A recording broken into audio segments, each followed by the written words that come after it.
Welcome to What Have We Learnt? Incidental learnings by interesting people. I'm Ben Punter. You can follow our Facebook page. You can find us at facebook.com/whathavewelearnt. And I'm also on Twitter and Instagram. You can find me at Ben Punter. Yes, that really is my name. So this is the first of 2 episodes on beer and business. And we start with Lucy Doe, who is the owner of the Dodo Micropub in Hanwell, West London. And you can find it on Boston Road, which is near the Hanwell clock. And we talk about starting a small business, opening a small business, the ups and downs that come with it, the fear, the beer, and the future. This is What Have We Learnt with Lucy Doe. Lucy, hello. Hello. How are you? I'm good. As we sit here, we on a cold February morning, cold February afternoon. Across the road is was it like a Lidl? Wickes. It was a Wickes. Lidl's still here in Hanwell. Right. But the Wickes is now gone. It's completely flattened. Yeah, demolished. Is that going to be... Are you aware of what's going to be there now? Yeah, so it is some very trendy luxury apartments. Okay. Which I believe a small percentage is supposed to be for social housing. Yeah. But you know the deal with that. Let's see. You always hear that. It's like, oh, yeah, it's sociable housing, it's affordable housing. Yeah. And it's like, and you look at it and think, oh, no one can afford that. No one can afford that. I 100% cannot afford them. Are you worried at all about that at all now? As a resident of Hanwell, it looks really nice, like much better than Wickes that was there before, although Wickes was handy. And I'm not anti-development. Mm-hmm. People need houses, I get that. From a business perspective, I would say there is always going to be a bit of worry that the commercial properties that they have on the ground floor of that development, so it's going to be first layer commercial and then I think it's 4 or 5 stories of residential, will affect rents and business rates in Hanwell. Okay. And this business is a small business and only really works because the rates and rent is reasonable currently. So that's a concern, but from a residential point of view and from somebody who just wants to enjoy their time living in Hanwell, I'm looking forward to seeing who's coming in and what sort of places are going to pop up and meeting new people. Yeah, but that's kind of also a concern for, I don't know, a year maybe, in a year's time? I have no idea how quickly it will take. They have to go into the ground to do underground parking and then go up. But okay. Oh, it's underground parking as well. I mean, it is, as we're looking at it right now, it is flat ground. Yeah. It is. I was quite... there's something... This is a diversion completely, but I'm quite fascinated by seeing a building and then it's not there and it's just flat. Yeah. Like, how do you do that? I'm just fascinated by that. But as we sit here, February 2020, Wickes is gone, it's flat. Yeah. Opposite the Dodo. Anyway, we're in the Dodo. And we have a pint. We do have. Well, I have a half. You have pint. a half. So this is what have I got here. This is Manning Brewers. Mm-hmm. It's called Charmin, and it's a golden ale, but they actually call it a passion fruit pale ale because it does have a hint of passion fruit about it. Where are Charmin's? Oh no, where are Manning beers from? That is a good question. Up north somewhere. Might say on there. Oh, you can taste the passion fruit in that one. It's not. It's subtle. It's not. Yeah, so I think they get that from the hops used, and not because they've added any passion fruit in it. Which is why I decided not to put a passion fruit pale ale up on the board because some people won't get that flavour at all. Yeah. Just go, There's a nice rise of fruit, not fruit beers, but like pale ales with fruit infusions on them, which are certainly when the summer months come around, they're really nice. It's just very refreshing to have a beer that isn't just like hops or malt or barley. It's got a bit of just a little bit of something else. Anyway, so let's talk the Dodo. What's the difference between the Dodo is a micro pub. Yeah. What's the difference between a micro pub and a micro brewery? So micro breweries brew their own beer. Mm-hmm. Micro pub just sells other people's beer. Okay. I mean, we did do a collaboration beer, so we have brewed sort of our own beer, but I don't have a brewery on site. Was it always going to be a micro pub, or was it an element of, I can do a micro brewery as well? For me, I always wanted it to be a micro pub, because I can drink and enjoy beer and talk about beer, but I don't think my skills lie in brewing beer. Although I'm really good at the cleaning bit about brewing. Although you say skills don't lie in brewing, you brewed the Dodo Weird Beard Pale, which is really, really good. Yeah, and actually that beer did work really well commercially for Weird Beard plus here. So yeah, let's maybe give myself a pat on the back for that one. But no, I mean, to stretch myself into brewing plus doing this, like, it would just be too much. So I like collaborating. Like this year I want to collaborate with other breweries. Yeah. I would love to do more collaborations, but I don't want to have a brewery myself. Okay, so let's go to the beginning. How did you get to where we are now? How did you get here? I was made redundant in 2015. And I always knew I wanted to be my own boss, but I just had a lot of really stupid ideas of what that might look like. And none of those ideas made any sense when I actually sat down and did a business plan, because they didn't make any money. Yeah. Or they didn't really excite me enough. So I was like, well, I'll just put it on the back burner for a bit longer. Then I went to a micropub and I loved it. And I was like, ooh. Which one? The Just Reproach in Deal, Okay. Kent. So if anybody hasn't been to Deal in Kent, it's a very nice little micropub. But it just was really eye-opening. Like, you look at it from the outside and you think, oh no, we're going to get like that whole EastEnders thing when you go into the Queen Vic and piano stops. I thought it was going to be like that. Yeah. And this was back in 2014 where Deal in Kent was like proper Nigel Farage territory. Yeah. And I had actually experienced racism for the first time in a long time in Deal in Kent. So I was like, okay, this is not going to go down well, like a small Asian lady rocking up to this weird little local pub. And it was the opposite of that. Had all of my preconceptions like smashed. The owner was so lovely and warm and welcoming. We met some of the locals as well who were hilarious. And we just left and we were like, wow, why are there no micropubs where we live? And that's how it really started. Was it always going to be Hanwell as well? So it was either Hanwell or Northfields. Oh, so I've always lived west, always. Well, apart from when I moved away for uni. So it was always going to be close to where I live, because it kind of made sense, because running a small business, you need to be there quite a lot. But yeah, Northfields made more sense initially because the footfall is better. It's got more of a vibrant high street. It's got loads of eating out options and not a lot of drinking out options. You've got the Plough. Yeah, you've got the Plough on one end and Foresters on the other. So both really good pubs, but both really good big scale pubs. Yeah. So they're both Fullers. I think the Foresters is Fullers, isn't it? It might be Young's. Okay. I might be. I'm willing to be completely wrong on that as well. But I used to live in Northfields down by the Plough as well. So, and then it changed. I think around about 2012, they gutted the place and they took all the old dark wood out. Yeah. And it became this kind of modern style gastro pub. It has a air of gastro about it. But I think they've kind of found their feet a bit more of it's now a gastro family pub, and now they'll put jazz nights in, and they'll put they focus on carveries or Sunday roasts and a big garden. Yeah. So it's a big family pub, but I think they lost quite a lot of business when they decided to completely redesign it. Yeah. I think they lost a lot of footfall for that as well. And there's nothing wrong with those big pubs, but always knowing it was going to be a micro pub, they're distinctly different. So they're not tied to Fuller's, for example. We've got freedom to stock whoever we want and showcase like really exciting breweries. So it would work. And obviously there is a micro pub in Northfields which does work really well. So I think those guys got there, and on that plot, which is really good because there's a flat above which kind of, from what my understanding is, kind of pays for the rent of the actual commercial property. And this is the Owl and the Pussycat, right? Yeah, the Owl and the Pussycat.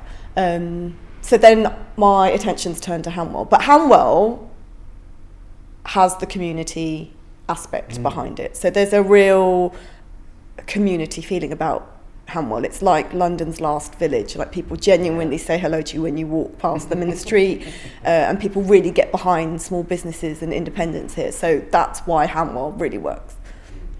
And so you go to Kent and you see this micro pub, and where do you then go from there to deciding this is what I want to do, and then to making it happen? Small baby steps is probably the best way. So the redundancy in 2015 was the kick up the bum that I needed to actually make me do it properly. So when I was made redundant, I was like, okay, I'm going to take a little bit of time out and I'm going to think about this properly. And I did take a bit of time out and I thought about it properly and started putting together the business plan. Yeah. From then, I realised that I needed way more money than I had currently available to me. And that's getting like a a nice lump sum of redundancy package from that workplace that I was at. So I had to go to Virgin Startups. Okay. So they offer startup loans, funding to people who have got business ideas. They actually helped with getting things going. So they basically put you in touch with a business advisor, tear your business plan apart, ask you what feels like 1,000,001 questions, and you feel like you're sweating profusely, like you're in a Dragon's Den situation. Yeah. Like job interview, basically. Yeah, really hard, because obviously I've never done anything like that before. But then they, every step of the way, they basically ask you more questions, just to double check that the money they're going to give you is obviously going to be returned to them. And you thought it all through. And you've thought of every single, like, nook and cranny way. Exactly. Yeah. So when I remember the business plan, I think I'd only accounted for me working in the business every day, and everybody was like alarm bells, like that's not physically possible. Like, you need to think about staffing. So then I added staffing and all that sort of thing. They gave me the money after I'd found a premises. So the initial stages of the Virgin startup saying, yes, we agree to this amount of money. Actually, I can say the amount of money. It was £25,000 from Virgin Startup. So not a small amount of money, a huge amount of money. But you need to find a premises, you need to secure the license and the planning permission that is required to get this up and running. Yep. So off I go, and it's a really fun, like, story of serendipity. I was at an Ealing Business Expo, and I was talking to the Ealing Council regeneration team about this idea. And they were like, oh, you need to speak to my landlady, a lady called June Martin. And I was like, okay, how do I contact her? I went off on my lunch break. I emailed her immediately and then gave her just a breakdown of what I'm planning on doing. Then, because I was so excited, and like, yeah, I'm going to flip and do this, I went back to the regeneration team in the afternoon and I said, oh, I just want to double check I've got her email correct. Yeah. It's this. And she was standing next to me. Oh, no. And she went, Lucy Doe. And I went, yeah, June Martin. And then she was like, give me 5 minutes, we'll have a quick chat about your email. Oh, awesome. So that was really weird. Yeah. And then I was like, oh, not to sound too woo about it, but I was like, oh, that's a positive sign. Like, that doesn't normally happen. And then I just kept in touch with her every step of the way. And she was really patient when we went through a lot of delays. So planning was really delayed. It should take a maximum 3 months. I think in total it was 8 or 9 months to get everything signed off. What was the kind of, what were the things that you were planning? So this used to be a cafe. Okay. And to change it into an alcoholic venue, you go from A1 license to A4 license. Okay. And that is a planning application to Ealing Town Hall, Ealing Town Planning, yeah. So that's one permission you need, and then a separate department in Ealing Council, and obviously these departments don't talk to each other, is licensing. Yes. So to sell alcohol, I need a premise license for this situation. Yes. So that was a whole different set of delays. So we dealt with planning, who didn't really want this to be turned into, from a retail outlet into, I guess, what would you call it, hospitality. Yeah. Because they had a really silly rule that said that this strip of high street, which is really secondary high street, or third world high street as I like to call it, because there's really nothing on this high street apart from an excellent fish and chip shop, and here obviously. Yeah. They were like, oh no, we can't have it turned into anything else other than retail. So then I tried to work my way around that and say, well, we are going to do retail because we do off-site sales as well of alcohol. But they weren't really happy with that. So that took a lot of back and forth trying to persuade them that this was the right thing to do for Hanwell as a town centre and the vibrancy of Hanwell. Yeah. So licensing, we had a lot of objections, a lot. So for licensing, you put your licence application live.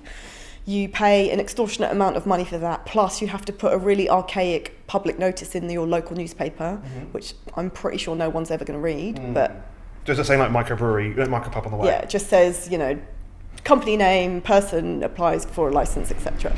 So is that in case someone objects to it? Yeah, you have to allow, so there's a public consultation period, so you have to allow 28 days for people to respond to your application. Right. And people responded. Really? Yeah. So that's the sort of the up and down of community at the same time. Yeah, that's the downside of having a tight-knit community, because basically it took a person, I would say, to go round to all of their neighbours and to everybody to whip up a campaign against the Dodo Micropub. Really?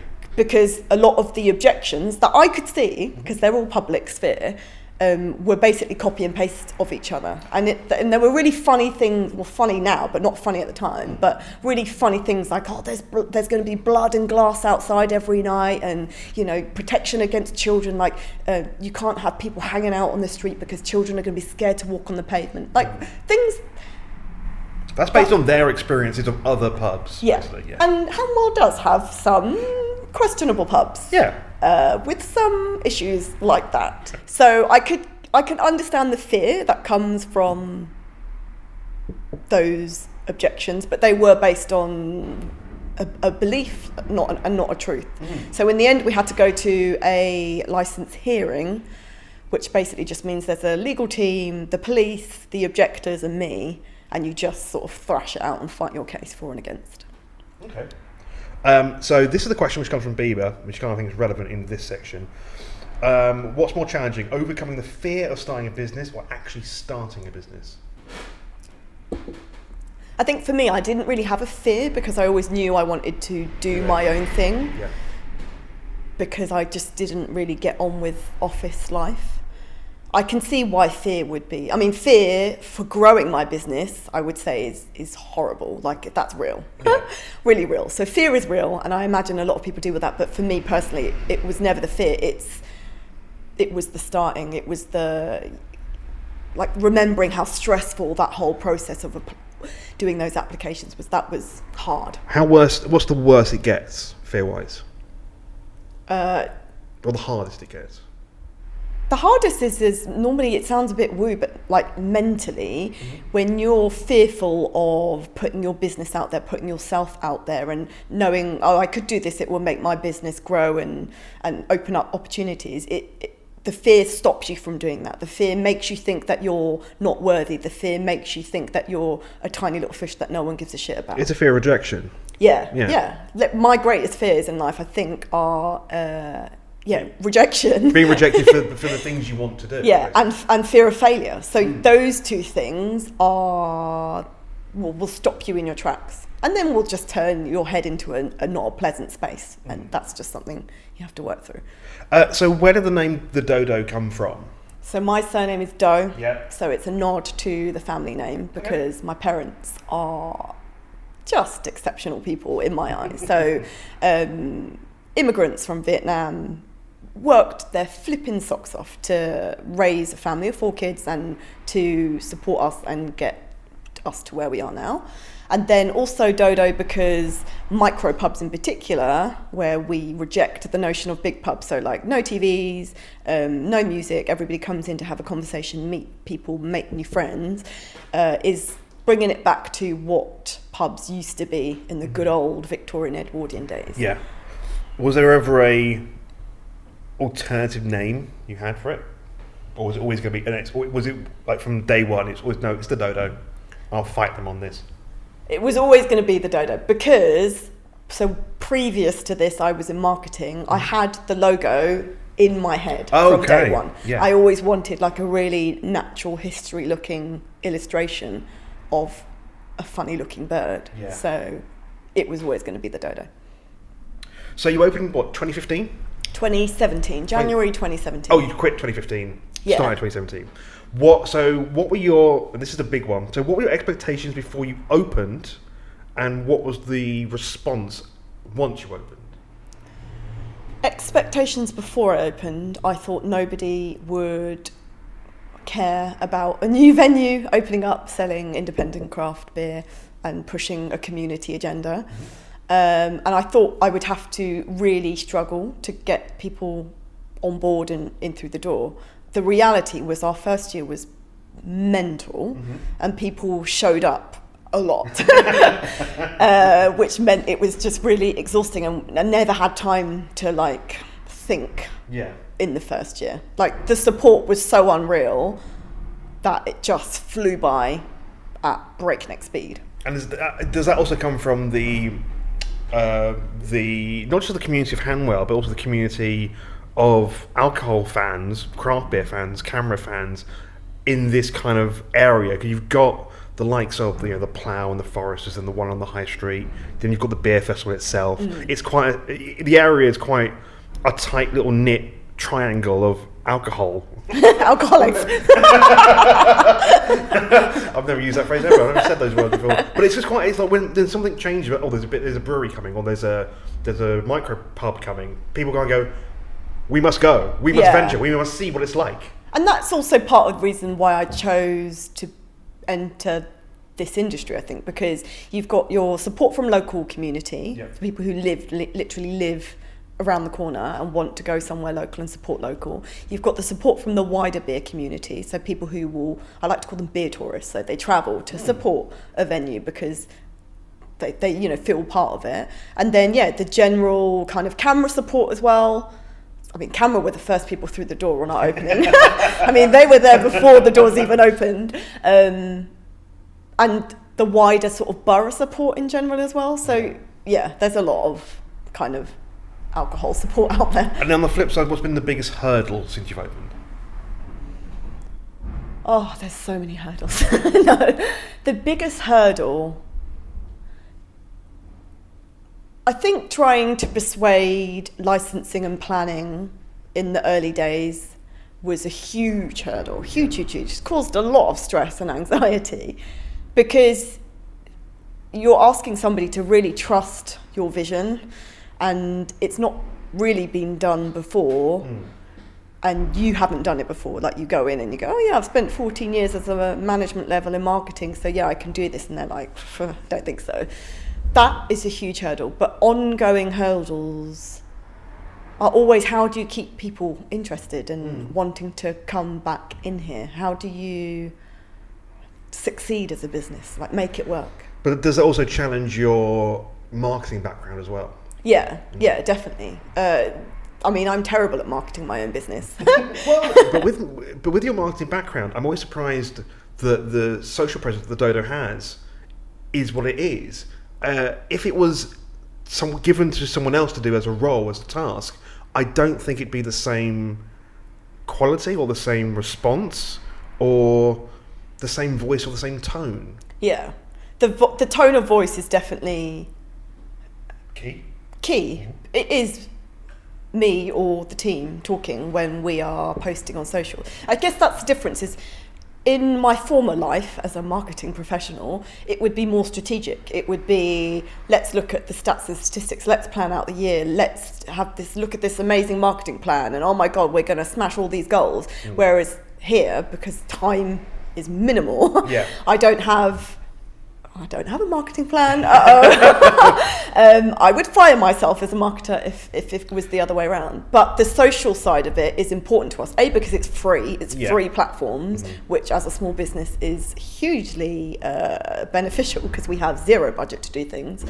And it has to be our voice because it's literally me sitting there, before I crack into other work, let's just post this or we want to talk about something. It's a bit more... It's less strategic, I suppose, and a bit more real time. It's not a business. It's not a business. It's not a business voice. It's not a.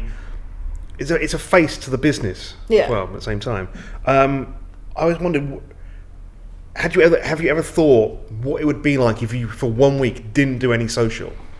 Would it be like? I mean, I do. I have done that when I was on holiday. So just said, okay, But then that's also part of the small business story, right? So, for example, the only time I have done it for 1 week, I don't even know, was it a full week? I think it was a full week. So this Christmas just gone, we went full throttle from November. We had an event every single week until Christmas. And then we do New Year's Eve, which is always just mental in here anyway. And then it's time for us to do our annual leave, go quiet.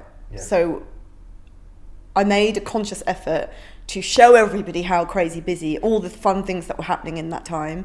I showed people like the ugly side is like, we're technically on annual leave, but Alex and I are in doing DIY and deep cleaning on our days off in inverted commas. They weren't days off, they were really tiring. And then we held a private party for somebody who wanted their birthday in here on our technically day off. Then I said, okay, shutdown time, guys. I'm taking a break. I logged out of all the social media accounts and I didn't come back until January. So, but it took me I wouldn't be able to do it in year 1 and year 2 because I was such a slave to the business, the brand. Brand, building the brand. Oh my God, the algorithm's going to like hate me if I don't post. Yeah. And now I'm like, no, I need to take a time out every now and then. Yeah, and you know that there's comfort in knowing that at least there are reoccurring customers. There's always going to be people through the door, no matter what you do or don't say, I suppose, in some way. Is there ever like a fear then of if you're taking that break off, if you're taking January off to kind of recalibrate, is there ever a fear that if you then don't post anything socially, nothing will happen either, or you'll have to then start up again? There's always a fear that the algorithm then turns its back on you and you have to start from scratch. I don't think that's how algorithms work, by the way, but that's just an irrational fear that I have. I think it's changed now. I think it's if you actually take a break. I'm not encouraging it at all. The stuff you do is fantastic. I think if you then take a break and then stop and then you do it again, it'll say, this person's posted for the first time in a while. Yeah. So it actually pushes your new stuff to the front when you're taking a break, I think. I think that's the algorithm. So only for Instagram, I think. I mean, if I genuinely don't have anything to say in a week, which is highly unlikely because every week there's something fun to say about this space, I don't feel as forced to do it anymore, and it works better if you've genuinely got exciting things to post about rather than just posting for the sake of posting. Basically means your engagement is going to go down because people are like, well, what the flip, I'm not liking or engaging with this because it's just a pointless post for posting's sake. So then you also started collaborating with Weirdbeard. So how did that collaboration come about? So Weirdbeard are obviously down the road from the Dodo and they drink in here quite a lot. Sign this. Brian, who is the owner of Weirdbeard, has kindly put it in publications that we're his favourite pub in the area. So I've never paid or asked for him to do that, but that's what he says, and that's really kind. So we kept on talking about doing something together, and it just never really got off the ground. It was just one of those pub chats. And then finally we turned that like Larry pub chat into reality. And what was the time frame between the idea and then the actual reality? Good couple of months, I would say. Good couple of months. Bearing in mind that I probably see them minimum once a week in here. So that is quite a long lead time. So it's like they're coming for you for a check-up meeting of how their idea or your idea is going. Yeah, pretty much. And I think for them and for us, no one expected like our collaboration beer to be quite as well received as it was. Like that was super cool. Yeah. Is that one of your proudest moments? I would say so, yeah. The launch party for the Dodo was up there. Yeah. I think I referred to it in a blog post once as electric because that's what it felt like. Like I remember physically shaking with excitement because adrenaline and excitement, like I genuinely thought no one was going to turn up, which I think of every single event we put on, I always fear that no one's going to turn up. And then to have like 2 barrels go in like 2 hours is just stupid. And what's the history? And what's the state of it now? Because I think has it kind of gone out of circulation? Or no, is it so we have brewed it 3 times since. So a third batch has just finished. So I've literally got my last 2 casks waiting to go on. But I'm going to assume maybe that they will brew it again, or it's time to collaborate either again with Weirdbeard or with somebody else that I would really love to collaborate with and get another beer out there. And then so 2019 you get the Young British Food and Drink Award. Yeah. What's the process for that, for getting that, the entrance for that, and then obviously the ceremony? So 2019 was the challenge year for the Dodo, I would say. A lot of stuff going down. That made me not want to put myself out there and not to make a name for the Dodo. If that doesn't sound annoyingly vague for people. Is that in a way putting yourself out there but not trying to get too big? Yeah. There was a lot to think about in 2019 and a lot of bumps along the way that you had to just firefight and deal with. Yeah. Is probably the best way to put it. And mentally the headspace wasn't good in 2019 because of all these challenges that were thrown in my direction. Obviously being a one-woman business is sometimes quite hard. So the process of that was, I remember seeing on my beer Twitter, I think it was Melissa Cole, who obviously is huge in beer world and I love to pieces. This is a great initiative. People should start applying for this, basically. The nominations open up and you can either be nominated by somebody else or you can nominate yourself. Yeah. So I thought, let's just give it a go. I'll nominate myself. Doesn't cost you anything, but you put your case forward, basically. You make an application to say this is why I should win. Yeah. I totally forgot about it, and I honestly never thought it was anything that I would ever be even shortlisted for. Right. What are the requirements that you need to give to enter? What was on the application? The requirements are more about your business, how you operate it. Did I put I think there were financials in there. I would say the criteria to win the award is more about the passion or maybe the person that lies behind the business, rather than, we're hitting, stats, basically. 6 figures and we're growing by 57%. Which there must be an element of that as well, in the balance of it, of the whole thing. Yeah, I definitely think, remember putting financials in. Obviously, if you're an unprofitable business, then they're not going to showcase you as a shortlister or allow you to be a winner, because that's not a good example of a hospitality business doing well in the world. It sounds like it sounds like it's a combination of the performance and the person, not just one or the other. It's a combination of the two. But you can meet halfway depending on person and performance. But So I remember sitting in the kitchen working, getting an email from the YBFs saying, you've been shortlisted in the alcohol category. Mm-hmm. We'll be in touch with dates for meeting the judges. And I was like, oh, shit. I forgot. I totally forgot about that. And then I literally remember saying to Alex, who's my boyfriend, I forgot about this award, but I've just been shortlisted for the Young British Food and Drink Awards. Then quickly jumped back on and was like, okay, what have I got myself in for? How horrific is this going to be? And about a month later, I had to go to meet the judges, and that was terrifying, quite frankly. They're all incredible people who are huge names in hospitality, people I hugely respect in hospitality. And I think this was why it was so terrifying for me, because this was a hospitality-wide award. This wasn't a local beer award. This, not to disregard the fact that I have won local beer awards, but this was another step up. Yeah, this was nationwide, bigger platform. Even thinking about it makes me feel a bit sick, because I was really terrified on that day. So went to meet the judges and basically bounded in, told them obviously about the Dodo Micropub. But genuinely, and not just saying this, genuinely did not think I was going to win. I had already selected the winner out of the 4 shortlisters. Yeah. Was it 4 shortlisters? Yes, 4 shortlisted people in the alcohol category, which is the category that I won.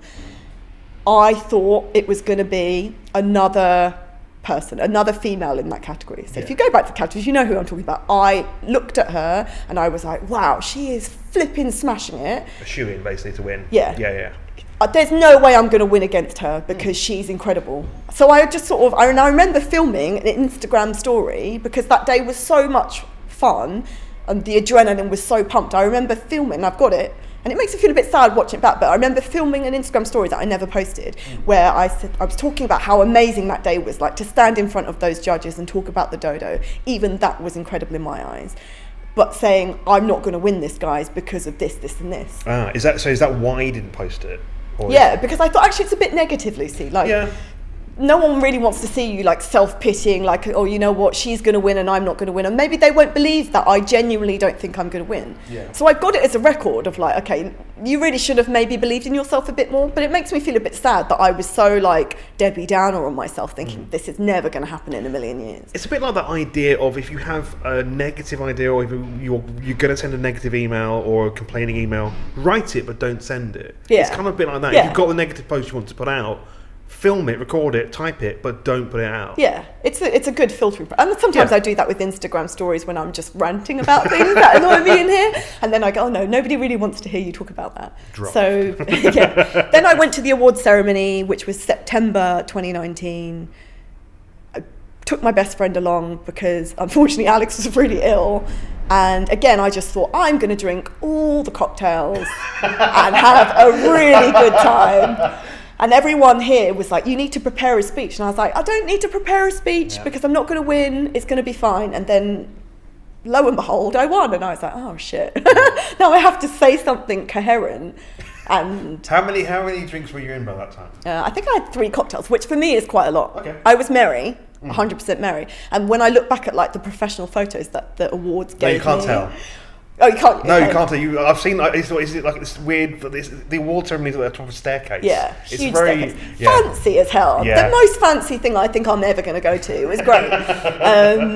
But yeah, one of my shoelaces is undone. I just feel really like dishevelled when I look at that picture because I just basically smashed those cocktails and thought, yeah, I'm just going to have a good night out. Yeah. That's fun now. Looking at that photo again, I'll look at that photo again and think, she's a bit drunk there. Not drunk, a bit drunk. Hammered. Yeah, a little bit merry on that one. So what's the future for the Dodo? The future for the Dodo. I always, from day one, said I wanted another Dodo. Ooh. Not another Dodo. I wouldn't call it Dodo. A second location. A second location. Because I believe in what this thing is. Like, I believe in the fact that it's built a community, like enable people to make connections and make genuine human connections. Yeah. I would love to have another one. Currently, that is quite out of sight though. So I could go to investors and try and pitch that, but I'm a bit of a control freak. It kind of starts the fear all over again in some way. Yeah. And I have to be like ready for that fear. Plus, I'm too controlling, and I'm like, okay, if I can make this current Dodo, work its socks off, or as some wanky business people like to use the phrase, wash its own face, okay, then I can take the money that this one is making and turn it into another one. But that's a whole kettle of fish. And I remember going to a pub show this year actually and seeing other pub owners talk, and they always say the jump from 1 to 2 is the worst. Okay. When you've got 10, you're absolutely fine because you know what you're doing and you've been able to take that step back and put the structures in place for that. Yeah. But 1 to 2 is just mental, so you have to be fully prepared for that. And I'm not fully prepared is the right answer now. Would it be even called the Dodo again, or like the Dodo 2? It's like, no. Because you can't have 2 Dodos. It's I don't think it would work. It would be something else. The front runner in my imaginary world of what it would be called is the passenger pigeon, because it's another extinct bird. So it would follow the same format, because obviously, remember, I thought about the logo before I thought about anything else, because that's how my ex-marketing brain works. So the passenger pigeon is like the front runner currently. Yeah. But I mean, that's a weird and terrible name for a drinking venue. A little bit, yeah. I mean, annoyingly, it's like the idea of, now we're getting into sort of marketing talk now, the idea of it being a chain of pubs or breweries that have a bird theme, each one with a different theme, a different extinct bird theme is great. But then you think, but if you think what people would call it, like, oh, I'm going down to the passenger for a drink, or I'm going down to the pigeon for a drink. Yeah. They're not going to say, I'm going down for the passenger pigeon. No, it's a bit long. It's too long. So maybe we'll find another extinct bird that's short, like the dodo. I think that's the other thing. The dodo is, you can just say that I'm going down the Dodo. Yeah.